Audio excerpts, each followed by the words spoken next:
প্রশ্ন, গুরু নাটক অবলম্বনে উপাধ্যায় ও উপাচার্য চরিত্র আলোচনা করো।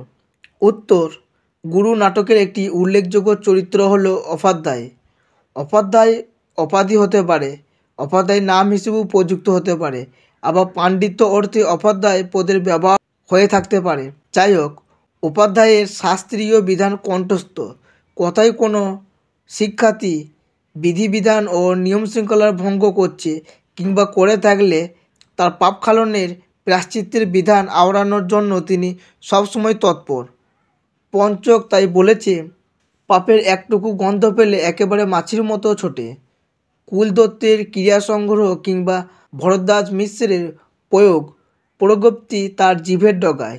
সুভদ্র উত্তর দিকের জানালা শব্দ উচ্চারণ করতে উপাধ্যায় জানতে চেয়েছেন জানালায় সে আঁক কেটেছে কিনা, কেটে থাকলে চৌকোনা না গোলাকার, আর যদি কোনোই ঠেকিয়ে থাকে তাহলে সেদিকে সব যজ্ঞপাত্র অশুচি হওয়ার জন্য ফেলা যাবে।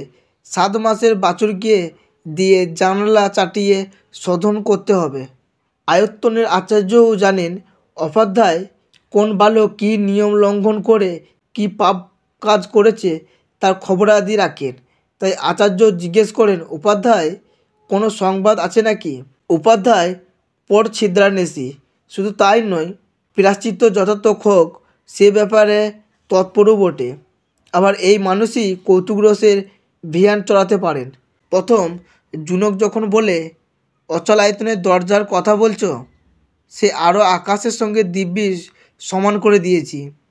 তখন উপাধ্যায় বলেন, বেশ করেছ ভাই, আমাদের ভারী অসুবিধা হচ্ছিল, এত তালাচাবির ভাবনা ভাবতে হতো।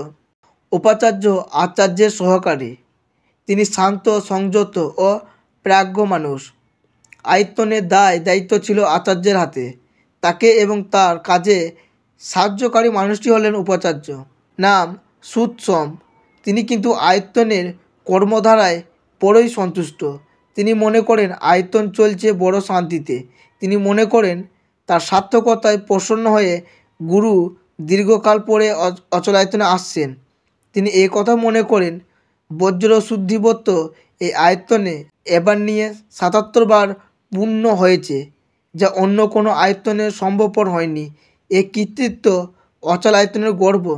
শুধু তাই নয়, উপাচার্য আয়তনের লেশমাত্র ত্রুটি বা বিচ্যুতি দেখতে পান না। তিনি মনে করেন সমস্ত শিক্ষা এই আয়তনের সমাধা হয়ে গেছে। উপাচার্য এরকম স্বভাব প্রকৃতির মানুষ। এখানেই সমাপ্ত।